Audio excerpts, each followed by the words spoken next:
Hi friends, welcome back to my channel Ajay talk. तो दोस्तों, e commerce platform से आप खरीदारी जरूर करते होंगे, तो ये खबर आपके लिए। आमतौर पर हमने खबरें देखी हैं कि हमने मंगाया कुछ और था, आया कुछ और। हाल ही में एक खबर थी जिसमें कि कस्टमर ने फ्लिपकार्ट से नथिंग का 2A फोन जो है वो ऑर्डर किया था, जिसकी कीमत करीब 20,800 रुपए थी।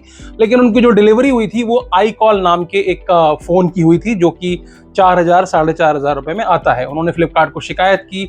शिकायत करने के बाद भी उनको जब कोई हल नहीं मिला, तब उन्होंने एक्स पर जाकर के पोस्ट किया और इसके बारे में जो है न्यूज में भी काफी बताया गया। और ये कोई पहली न्यूज नहीं थी, ऐसा पहले तमाम सारी न्यूज आती रही हैं और आगे भी आती रहेंगी। तो ये तो है एक पहलू जहां पर कस्टमर के साथ चीटिंग होती है और प्लेटफॉर्म को दोषी बताया जाता है। लेकिन एक दूसरा पहलू भी है, जो कि आज की हमारी मेन खबर है, जिसमें कि महोबा जिले में, उत्तर प्रदेश के महोबा जिले में पुलिस ने 5 ऐसे शातिर लड़कों को गिरफ्तार किया है, जो कि बड़े बड़े ई कॉमर्स प्लेटफॉर्म जैसे कि अमेजॉन हुआ और फ्लिपकार्ट हुआ, इनको खासकर चूना लगा रहे थे। और तकरीबन 1.5 करोड़ रुपए का चूना इन प्लेटफॉर्म्स को इन शातिर बदमाशों ने लगाया था। तो इस वीडियो में हम जानेंगे कि आखिर कैसे इन लड़कों ने इन प्लेटफॉर्म्स को चूना लगाया और इनके पास से क्या क्या चीजें बरामद हुई और कैसे ये सारी तफ्तीश आगे बढ़ी।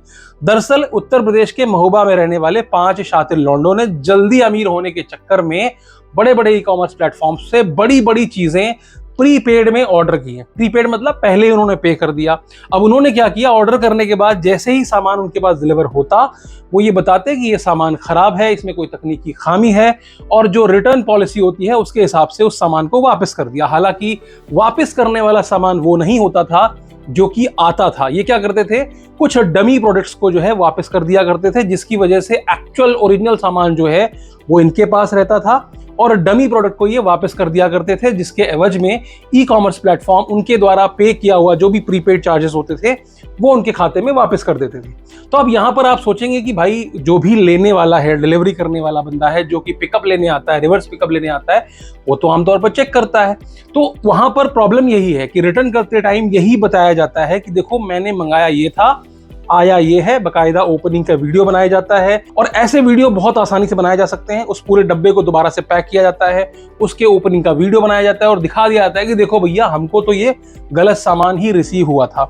अमेजॉन, फ्लिपकार्ट जैसी कंपनियां जो हैं वो उसको मानती हैं और रिटर्न रिक्वेस्ट जनरेट करती हैं, और डिलीवरी बॉय जो वहां से पिकअप करने के लिए आता है वो सामान को वापस लेकर चला जाता है। और यहां मैं आपको बता देता हूं कि यहाँ पर 2-4 प्रोडक्ट्स के बारे में बात नहीं हो रही है। यहां पर इनके पास से जो बरामद की गई सामग्री थी, उनमें से 216 नए एलईडी टीवीज, कितने, 216 नए एलईडी टीवीज, 17 मोबाइल्स, 6 एसी और 4 वॉशिंग मशीन इनके पास से बरामद की गई है, जो कि ये बाजार में बेचने की फिराक में थे। यानी कि ये सारा सामान ई कॉमर्स प्लेटफॉर्म से मंगाते थे, अपने यहाँ स्टोर करते थे, और जब इन्होंने इसको बेचने की योजना बनाई, तब जाकर के खबर जो है वो पुलिस के पास लगी कि भाई देखो, कि बड़े लेवल पर कोई इस तरह से सामान बेच रहा है। क्योंकि ऐसा सामान जो होता है वो नॉर्मली कहाँ बिकता है, चोर बाजार में बिकता है या फिर ई कॉमर्स प्लेटफॉर्म से बिकता है, जहां पर आपने देखा होगा OLX या फेसबुक के ई कॉमर्स प्लेटफॉर्म पर इस तरह की चीजों को लिस्ट किया जाता है।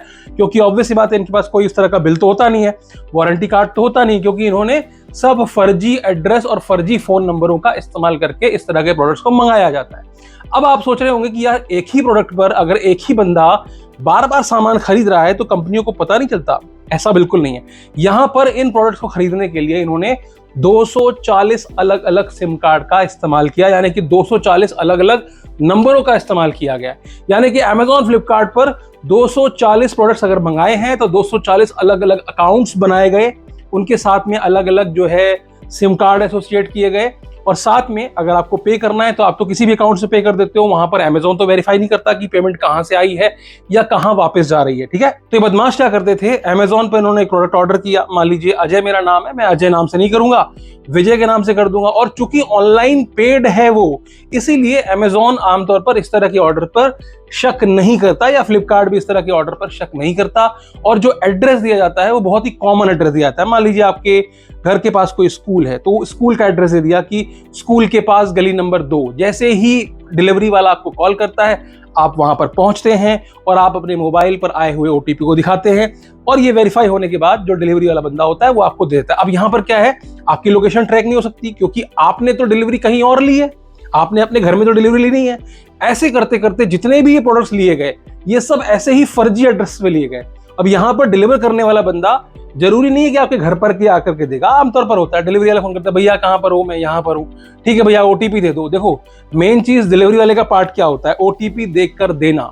बड़े सामान में ओटीपी दी जाती है, ओटीपी उसके पास है, उसके बाद जैसे ही ये प्रोडक्ट वापस करते हैं, ये जैसे ही पैसा इनके खाते में रिफंड आता है वैसे ही उस नंबर को ये बंद कर दिया करते थे ताकि कोई भी कम्युनिकेशन इनके साथ ना हो सके। और अगर एड्रेस पे जाओगे तो क्या मिलेगा इनको, स्कूल के पास की गली या कोई फलाना डेयरी फार्म या कोई फलाना म्यूनिसिपैलिटी कॉर्पोरेशन का ऑफिस बता दिया, इस तरह के आसपास के पतों पर, आसपास के ठिकानों पर ये लोगों को बुलाते थे और वहीं से आकर के ये सामान की डिलीवरी लेते थे। पकड़े जाने वालों में से एक बंदा ऐसा भी है जो कि इन सिम कार्ड्स को खरीदने और बेचने का काम करता था, यानी कि उसकी दुकान है, वो सिम कार्ड बेचा करता था और वो जो जेन्युइन कस्टमर्स जो कि सिम कार्ड इशू कराते हैं उनके नाम पर ये कार्ड इशू कराए जाते थे। यानी कि अगर उन फोन नंबर्स के ऊपर भी कार्रवाई की जाए तो वहां पर कोई बेचारा जेन्युइन बंदा ही फंसेगा जिसने की ऐसी कोई सिम कार्ड खरीदा ही नहीं था और उसके सिम कार्ड का इस्तेमाल इस तरह के साइबर क्राइम में किया जा रहा था।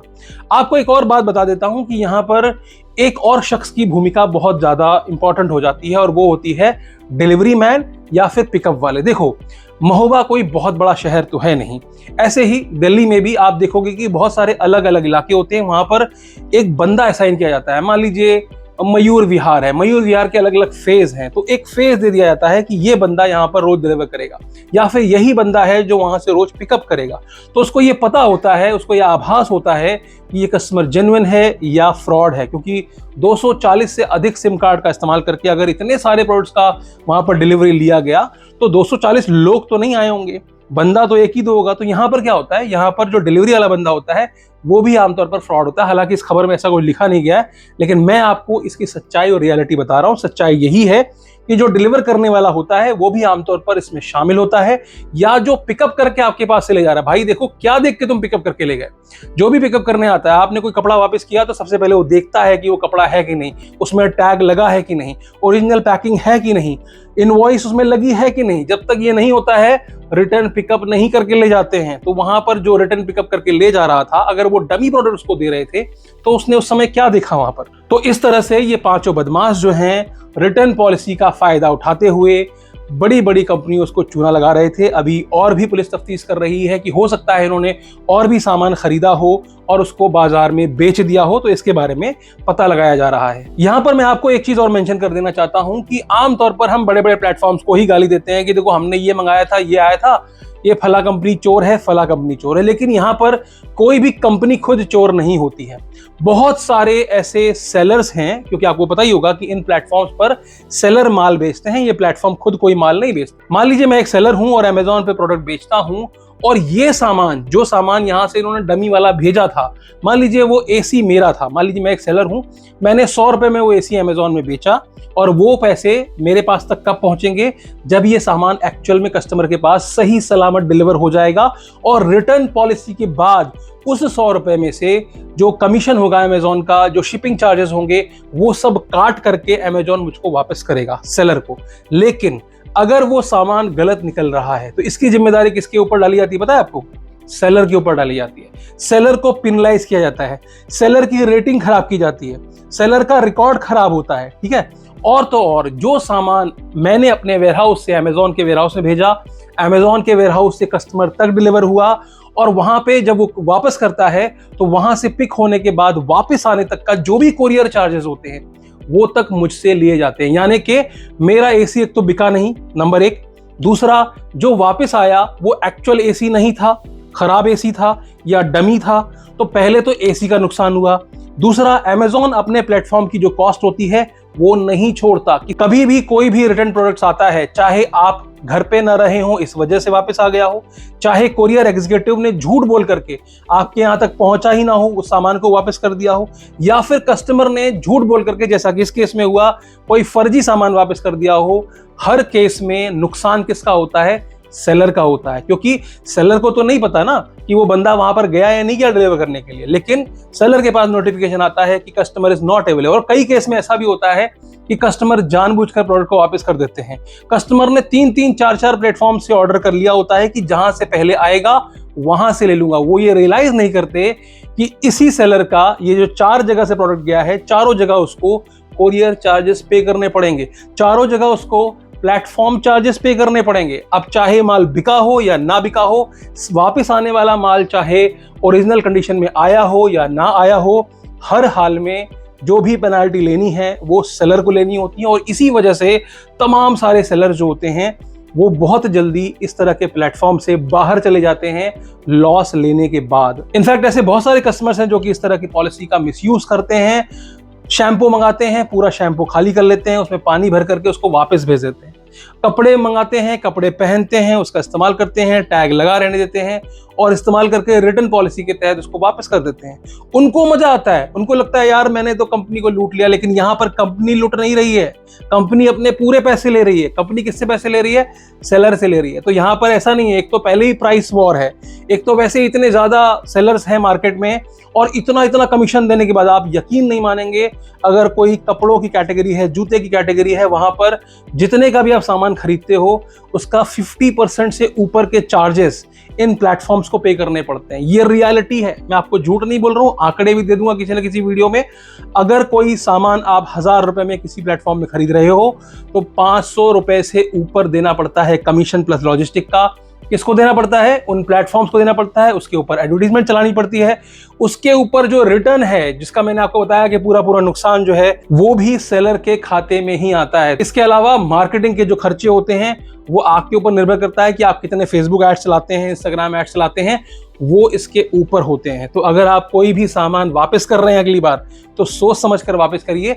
इनफैक्ट खरीदिए ही सोच समझ कर, क्योंकि जब आप मॉल में जाते हैं, वहां खुद जाते हैं अपने पैरों से, उसके बाद पसंद करते हैं, लेके आते हैं, वापस करने जाते हैं, तो वहां पर आप अपने खर्च कर रहे होते हैं। लेकिन जब ई कॉमर्स प्लेटफॉर्म में इस तरह की कोई चीज होती है जहां पर आपने ऐਵੇਂ ही कोई चीज खरीद ली, चलो आएगा तो देख लेंगे, पसंद आया तो ठीक, नहीं तो वापस कर देंगे, तो सीरियस हो जाइए। कोई भी सामान खरीदिए तो उस सेलर के बारे में जरूर सोचिए जो कि उन प्लेटफॉर्म पे सामान बेच रहा है, क्योंकि अल्टीमेटली जो नुकसान होता है वो सेलर्स को ही होता है। तो उम्मीद करता हूं कि आज के वीडियो में आपको कुछ ना कुछ इन्फॉर्मेशन जरूर मिली होगी। आज की वीडियो को इतना ही रखते हैं, फिर कभी इस विषय में बात करेंगे। और वीडियो में अंत तक बने रहने के लिए आपका बहुत बहुत शुक्रिया। चैनल पर नए हो तो सब्सक्राइब कर लीजिएगा, वीडियो अच्छी लगी हो तो वीडियो को लाइक कर दीजिएगा, और दोस्तों रिश्तेदारों तक इस तरह की इन्फॉर्मेशन को अगर आप शेयर कर देंगे तो भैया उनका भी भला होगा और थोड़ा हमारा भी भला हो जाएगा।